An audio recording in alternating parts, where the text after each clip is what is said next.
আমাদের আজকের গল্প মা, কলমে সুপ্রিয় ভট্টাচার্য। ফোনের রিংয়ের আওয়াজে ঘুম ভেঙে গেল। উঠে চার্জে বসানো ফোনটা ধরতে যাব, তখন রিংটা বন্ধ হয়ে গেল। ফোনটা চার্জার থেকে খুলে হাতে নিয়ে দেখলাম 3:20। বৌদি 2টো মিস কল। এত রাতে বৌদি ফোন করছে, কোনো বিপদ হয়নি তো ভেবে ফোনটা করতে যাব, তার আগে বৌদি আবার ফোন করলো। ফোনটা ওকে করে বললাম, এই সময় ফোন করছো, সব ঠিক আছে তো? বৌদি বলল, না ঠিক নেই, মার স্ট্রোক হয়েছে, তোমার দাদা আর আমি হসপিটালে নিয়ে এসেছি। হঠাৎ খবরটা শুনে একটা ধাক্কা খেয়ে বললাম, স্ট্রোক হয়েছে মানে? মা এখন কেমন আছেন? ম্যাসিভ অ্যাটাক হয়েছে, কি হবে কিছু বলা যাচ্ছে না বলে ডাক্তাররা মাকে আইসিইউতে নিয়ে গিয়ে চিকিৎসা শুরু করে দিয়েছে। একদমে কথাগুলো বলে একটু থেমে বৌদি আবার বলল, রাগ অভিমান ভুলে তুমি কি কদিনের জন্য আসতে পারবে? তোমার দাদা কিন্তু খুব নার্ভাস হয়ে পড়েছে। বললাম, তুমি আর দাদা দুজনেই হসপিটালে, তাহলে রিয়ান কোথায়? পাশের বাড়ির মিঠুর মার কাছে রেখে এসেছি বলে বৌদি বলল। রিয়ানের জন্য চিন্তা করছি না, চিন্তা হচ্ছে তোমার দাদাকে নিয়ে। বললাম, কেন, দাদার আবার কি হয়েছে? তুমি তো জানো তোমার দাদাকে, মানুষটা একটু নার্ভাস প্রকৃতি। ডাক্তারদের কথা শুনে তার হাত পা কাঁপছে আর বলছে, মা বাঁচবে তো? বললাম, ঠিক আছে, আমি এখনই এয়ারপোর্টের দিকে যাচ্ছি। কলকাতা যাওয়ার যে প্লেনের টিকিট পাবো সেই প্লেনেই উঠে পড়ব, তুমি চিন্তা করো না বলে ফোনটা ছেড়ে দিয়ে এয়ারপোর্টে যাব বলে একটা উবের বুক করে ওয়াশরুমে গিয়ে ঢুকলাম। পিঠ ব্যাগে 3 সেট জামা প্যান্ট, অফিসের প্রয়োজনীয় কাগজপত্র, চার্জার আর ল্যাপটপটা নিয়ে আমার বান্দ্রার অফিসের দেওয়া 1 কামরার ফ্ল্যাটটা থেকে বেরিয়ে নিচে দাঁড়িয়ে থাকা উবেরে গিয়ে উঠলাম। উবেরে উঠে মোবাইল থেকে অনলাইনে কলকাতার প্লেন কখন আছে দেখতে দেখতে দেখলাম 6:10 মুম্বাই টু কলকাতার ফ্লাইটে এখনও 11টা সিট খালি আছে। একটা টিকিট বুক করে ছত্রপতি শিবাজি এয়ারপোর্টে আমি সুমন যখন পৌঁছলাম তখন 4:05।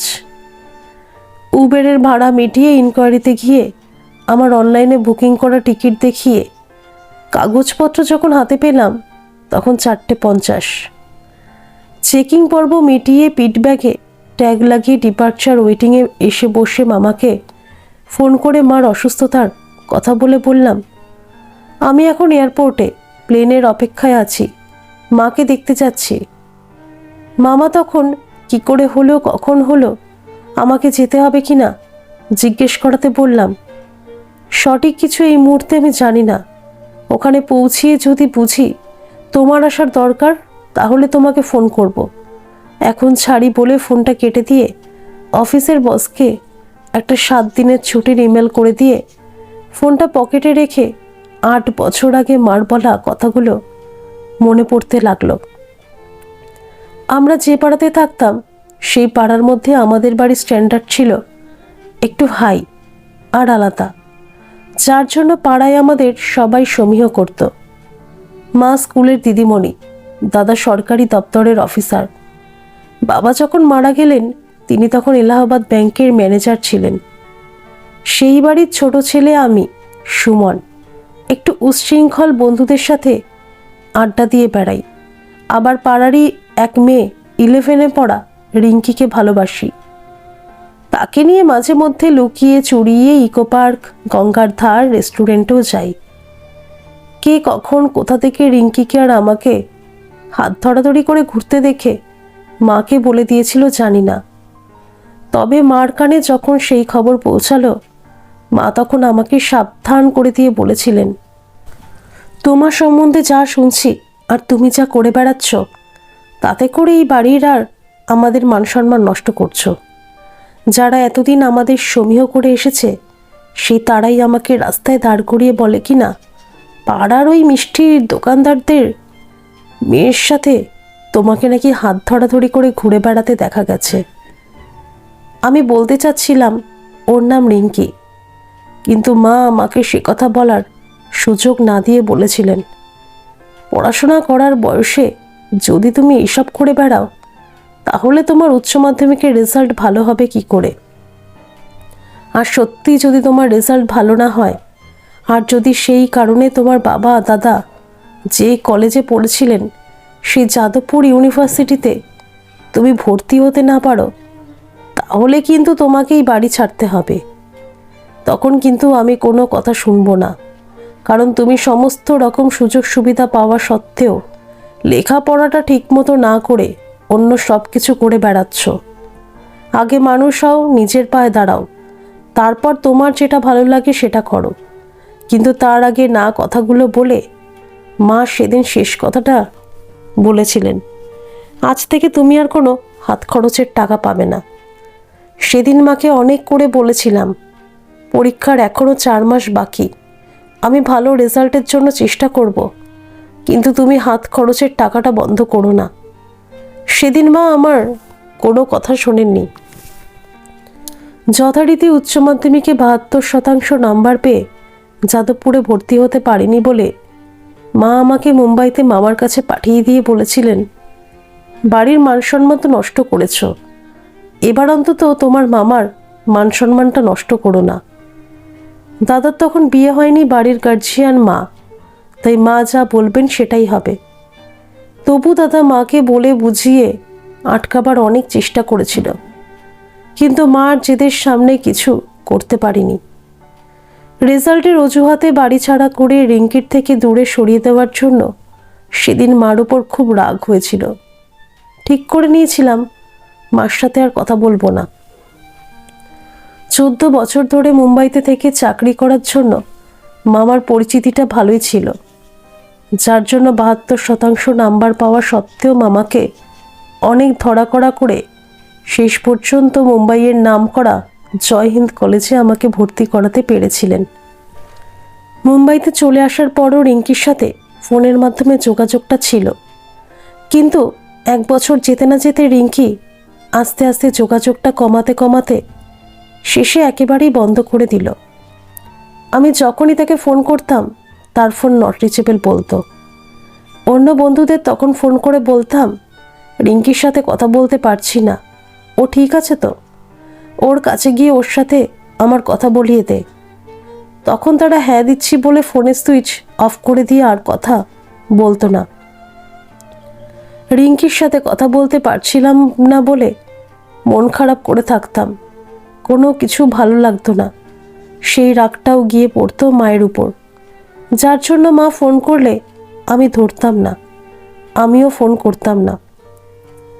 4 বছর পর আমি যখন গ্র্যাজুয়েশন করে MBA করছি, দাদা একদিন হঠাৎ ফোন করে বলল, তোর সেই রিঙ্কির কিন্তু আজ বিয়ে, আমার নিমন্ত্রণ আছে, আসবি নাকি? সেদিন রিঙ্কির বিয়ের কথা শুনে আমার খারাপ লাগেনি, কারণ সে নিজে থেকেই যোগাযোগ বিচ্ছিন্ন করেছিল। যার সাথে 3 বছর কোনো যোগাযোগ নেই, তার জন্য সেই ফিলিংসটাও আর ছিল না। বিয়ের কথা শুনে সেদিন দাদাকে বলেছিলাম, তুই যে বিয়ে বাড়ি যাবি মা কিছু বলবে না? সেদিন দাদা বলেছিল, পাড়ার লোক হিসেবে নিমন্ত্রণ আমাদের সবার, কিন্তু মা শুধু আমাকে একা যেতে বলেছে। কথাটা শুনে সেদিন যে আমার কি হয়েছিল, ফোনটা কেটে দিয়েছিলাম।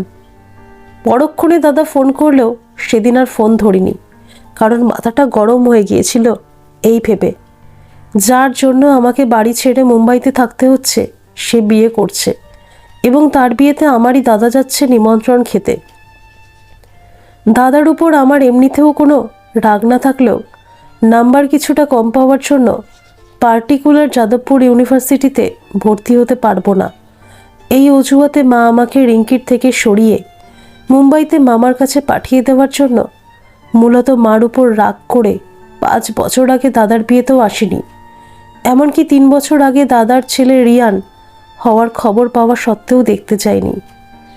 যদিও ফোনের মাধ্যমে ভিডিও কলিংয়ে বৌদিকে এবং রিয়ানকে দেখেছি, কথাও হয়। বৌদি 2 বার চেষ্টা করেছিল মায়ের সাথে কথা বলাবার। আমি ফোনটা ডিসকানেক্ট করে দেওয়ার আগেই বৌদিকে বলেছিলাম, তুমি যদি এরকম করো তাহলে কিন্তু তোমাদের সাথেও কথা বলা বন্ধ করে দেব। তারপর বৌদি মাঝে মধ্যে ফোন করে আমার খবর নিলেও মার সাথে কথা বলার কথা আর বলতো না। সেই বৌদি আজ যখন ফোন করে বলল মার অবস্থা ভালো না, আইসিইউতে আছে, তখন হঠাৎ খবরটা শুনে বুকে যেন একটা ধাক্কা খেয়েছিলাম। ওই মুহূর্তে বৌদিকে খুব বলতে ইচ্ছা করছিল, ভিডিও কলিংয়ের মাধ্যমে মাকে একটু দেখার ব্যবস্থা করে দাও না, কিন্তু কথাটা বলতে পারিনি। মার সাথে আমার কড়া ব্যবহারের কথা ভেবে আর মা আইসিইউতে আছে বলে। তাই তো একটুও দেরি না করে সমস্ত মান অভিমান ভুলে মাকে দেখার জন্য, মার সাথে কথা বলার জন্য এয়ারপোর্টে বসে আছি প্লেন ছাড়ার অপেক্ষায়। চিন্তায় ছেদ পড়লো আমার প্লেনের অ্যানাউন্সমেন্ট শুনে। বাবা মারা যাওয়ার পর যে মা কোনোদিনও বাবার অভাব বুঝতে দেয়নি, এমনকি আমি যে আজ মুম্বাইতে পড়াশোনা করে চাকরি করছি, সেও ওই মায়ের জন্য। আজ সেই মা এখন আইসিইউতে শুয়ে মৃত্যুর সাথে লড়াই করছে ভেবে ঝাপসা হয়ে আসা চোখ দুটো মুছে হাত জোর করে বাবা ভোলানাথের উদ্দেশ্যে অন্তর থেকে বলতে লাগলাম, বাবা আমার মাকে সুস্থ করে দাও। উঠে লাইনে দাঁড়িয়ে ফোন বারবার করে বৌদিকে ফোন করে বললাম, 6:10 প্লেনটায় উঠছি, নেমে কোন হসপিটালে যাব, আর মা এখন কেমন আছে? বৌদি বলল, আমরা এমআরআইতে আছি, ওই একই রকম, তুমি বরং বাড়িতে গিয়ে ফ্রেশ হয়ে তারপরেই এসো। বললাম, তুমি আর দাদা কি এখনো হসপিটালে আছো? বৌদি হ্যাঁ বললে বললাম, তাহলে আমি আগে হসপিটালে গিয়ে মাকে দেখবো বলে ফোনটা কেটে দিয়ে সুইচ অফ করে সিটে বসলাম। কলকাতায় নেমে ফোনের সুইচ অন করে পিটব্যাগটা নিয়ে একটা উবের বুক করে হসপিটালে যখন পৌঁছালাম তখন 10:20। বৌদিকে ফোন করে জিজ্ঞাসা করলাম, তোমরা কোথায় আর মার খবর কি? মা ওইভাবেই আছে বলে বৌদি বলল, আমরা 3rd ফ্লোরে আইসিইউর সামনেই আছি। ঠিক আছে আসছি বলে লিফটে উঠতে গিয়ে সেখানে জায়গা না পেয়ে সিঁড়ি দিয়ে উঠতে লাগলাম। 3rd ফ্লোরে এসে আইসিইউটা কোন দিকে যখন খুঁজছি, তখন দাদা আমাকে দেখতে পেয়ে সুমন এদিকে আয় বলে ডাক দিতেই দেখলাম ফ্লোরের শেষ ঘরটার সামনে দাদা বৌদি দাঁড়িয়ে আছে। সেদিকে দ্রুত পায়ে এগিয়ে গিয়ে দাদাকে বললাম, মা কোথায়, আমাকে মার কাছে নিয়ে চলো।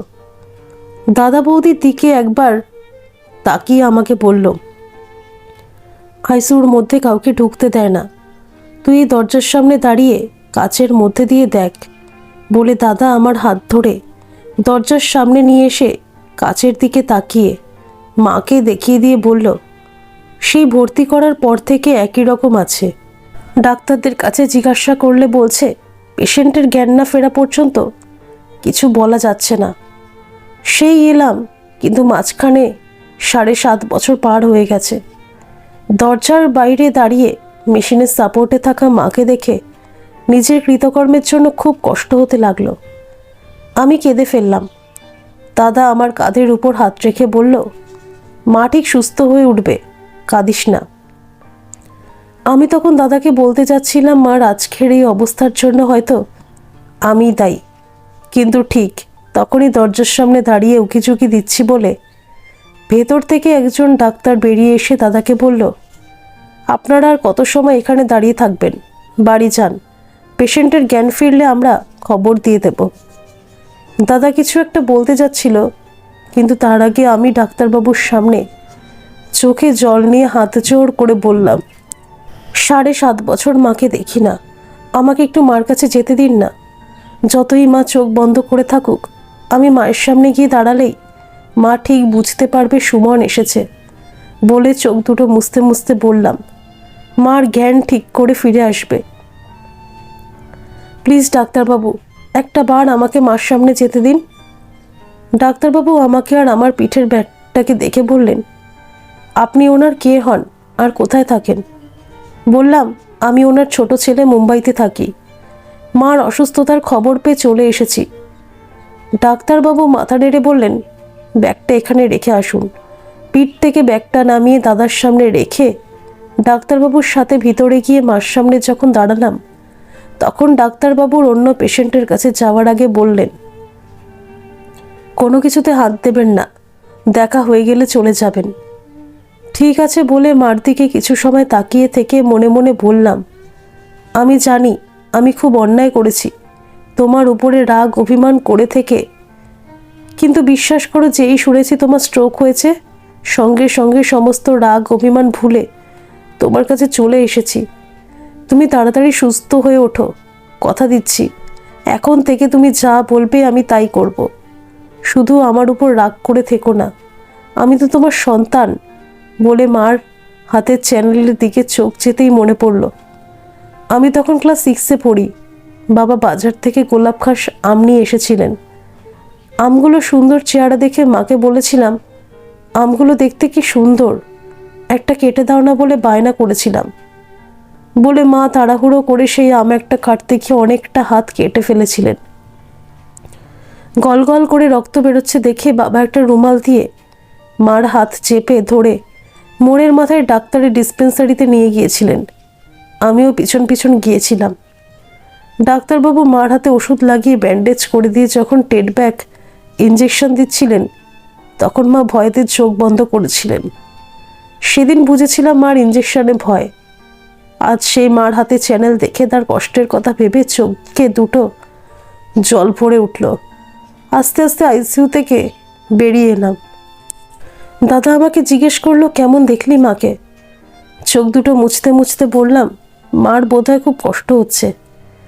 দাদা আমার পিঠ চাপড়িয়ে দিয়ে বলল, মার সাথে দেখা হয়েছে তো, এবার তুই তোর বৌদিকে নিয়ে বাড়ি যা। যদি কোনো কিছুর দরকার হয় সেজন্য আমি এখানে থাকছি। নিজেকে শক্ত করে নিয়ে বললাম, এতদিন পর মার সামনে এলাম, আমাকে একটু থাকতে দে। তাছাড়া এখানে দাঁড়িয়ে থাকলেও মাঝে মাঝে কাচের মধ্যে দিয়েও তো মাকে দেখতে পাবো। তোরা যা। রিয়ানটা কি অবস্থায় আছে তার ঠিক নেই। সেই ভোর রাত থেকে তোরা দুজনে দৌড়ঝাঁপ করেছিস। এখন বাড়ি গিয়ে একটু রেস্ট নে, আমি এখানেই থাকছি। কোনো খবর হলে ফোন করব। মিঠু আর মিঠুর মার কাছে রিয়ান ভালোই থাকে বলে বৌদি বলল। তুমিও চলো, হসপিটাল থেকে খবর দিলে আবার আমরা না হয় আসব। না বৌদি, তোমরা যাও। হুট করে যদি মার জ্ঞান ফিরে আসে আর কাউকে দেখতে না পায়, তখন হয়তো মার খারাপ লাগবে। বলেই বললাম, আমি বরং এখানে থাকি, তোমরা যাওয়ার সময় আমার ব্যাগটা নিয়ে যাও। বৌদি আর কথা না বাড়িয়ে আমার ব্যাগটা তুলে নিয়ে দাদার হাতে দিয়ে বলল, চলো আমরা যাই, ও থাকুক।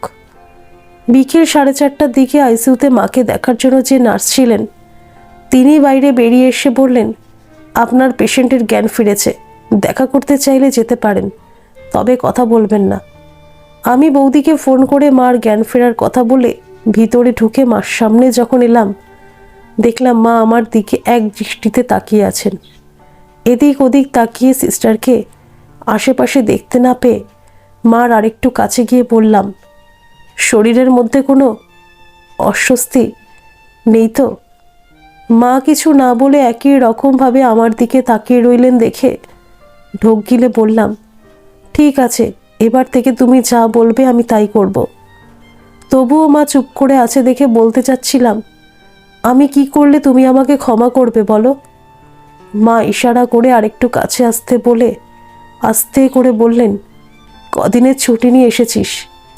7 দিনের ছুটি বলেই বললাম, কেন? মা ঠিক তেমনই আস্তে করে বললেন, ছুটিটা 20 দিনের জন্য নিয়ে নে।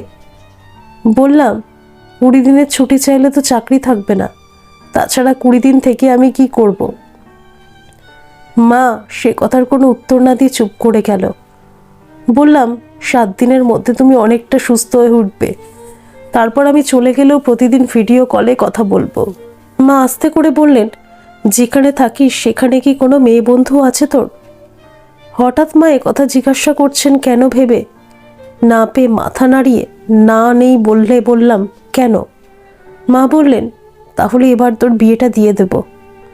কয়েক সেকেন্ড চুপ করে থেকে বললাম, ঠিক আছে, তুমি মেয়ে দেখতে লাগো, তোমার পছন্দ হলে আমাকে বলো, আমি চলে আসব। মা বললেন, মেয়ে আমার তোর জন্য পছন্দ করা আছে। হোঁচট খাওয়ার মতো করে বললাম, সে কি, কোন মেয়ে? বলে মার দিকে অবাক হয়ে তাকালাম। মা বললেন, আমাদের পাশের বাড়ির মিঠু খুব ভালো মেয়ে, শুধু আমার না, তোর দাদা বৌদিরও খুব পছন্দ ওকে। আমি ওর বাবা মার সাথে কথাও বলে রেখেছি। মিঠুর কথা শুনে মনে পড়ল, আমি যখন উচ্চ মাধ্যমিকের ছাত্র তখন মিঠু ক্লাস 9 থেকে 10-এ উঠেছিল। রাস্তাঘাটে তার সাথে মাঝে মধ্যে চোখাচোখি হলেও দেখতে তাকে ভালোই ছিল। তার উপর পড়াশোনাতেও ভালো ছিল বলে ও কারোর সাথে কথা বলতো না। তাছাড়া যখনই রিঙ্কির সাথে আমাকে দেখত, মুখটা গম্ভীর করে অন্যদিকে তাকিয়ে থুতু ফেলত।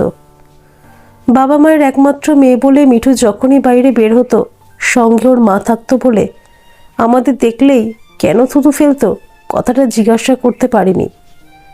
কিছু সময় চুপ করে থেকে মাকে বললাম, মিঠুর মতো মেয়ে আমাকে বিয়ে করতে রাজি হবে কেন?